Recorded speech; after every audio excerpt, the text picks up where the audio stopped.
Protection trois petites abeilles là qui sont HS. Donc je vais te montrer mon protection pour l'hiver pour que c'est un peu plus chaud. Donc je mets ça autour de la ruche et après bon je mets un sac de chantier par dessus pour que il n'y ait pas trop d'eau. Donc je pense que c'est pas trop mal. Je sais pas. Je sais pas trop si ça c'est dedans, donc je vois pas. Donc ça là en bas j'ai sauvegardé mes protections contre du froid pour les vitres. Et voilà, j'ai pensé à ça, j'avais ça qui me restait dans le garage. Et bon, je pense que c'est pas trop mal. Alors bon, le problème c'est je sais pas si ça respire hyper bien. C'est juste la question que je me pose. C'est pour ça que je mets ça par dessus pour pas que l'humidité elle coule ici entre les parois, que ça humidifie le bois à fond. Mais bon, ça c'est aussi pareil, je pense que ça c'est pas très. Ça respire aussi dedans, donc bon. Voilà, j'essaye ça. Je pense que c'est pas mal si je le fais, et que je pense que c'est bien. Et là on va ouvrir la dernière ruche. Donc ça j'étais confiant parce que j'ai ouvert j'ai ouvert parce que je pensais qu'elle était déjà morte il y a 3 semaines. J'ai vraiment soulevé rapidement le couvert parce que je pensais qu'elle était HS.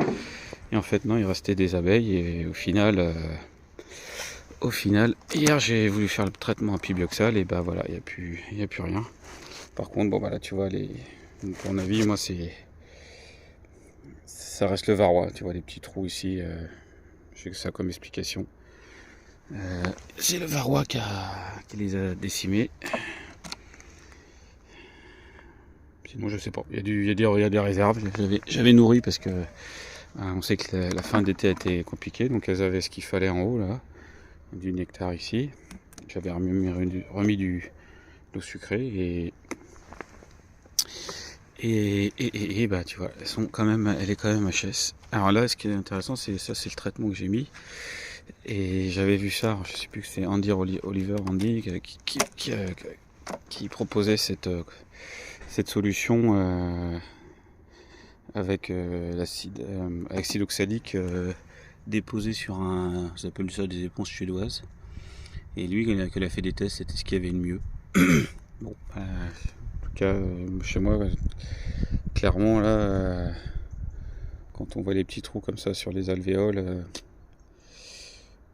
je suis pas sûr que le traitement ait fait effet. Ah oui, ce qui est quand même important, c'est que celle-là elle est sur lanière apivare, donc celle-là elle a tenu. Celle-là était aussi sur lanière apivare et elle est morte aussi. Donc traitement bio glycérine acide oxalique HS, pareil HS, apivare HS, apivare OK. Ici traitement lanière OK et là-bas traitement lanière pas OK. Donc avec ça, essaye de deviner ce qui marche et ce qui marche pas. Moi je sais pas. En tout cas, j'avoue que je suis un peu dégoûté. Donc voilà, j'avais dit que je partagerai un peu mon point hivernal sur les ruches. Donc j'espère que celle-là va tenir jusqu'au printemps, parce que bon, une ruche ça suffit pour moi, pour mon plaisir perso d'avoir des abeilles. Et si celle-là elle reste, là je serai très heureux pour elle. Ça sera un miracle vu la quantité d'abeilles qui reste. Et voilà, on verra au printemps ce qu'il en est. Et faut quand même se poser je me pose des questions sur la durabilité des essaims que je vais chercher, que je récupère, sachant que je veux pas changer je veux pas racheter de rennes pour mettre des nouvelles rennes. Voilà, je me pose des questions. Comment faire mieux, parce que si tu vois 7 ou 8 ruches, il te reste 0 avec un traitement, avec quand même du traitement, c'est pas 0 traitement, même si c'est pas de la pivare machin, c'est quand même j'ai fait 2 fois, je sais plus, c'est 2 fois un mois avec des lanières comme ça avec acide oxalique. Bon voilà, c'est et puis même voilà, tu vois, là c'est des éponges suédoises et là c'est des lanières.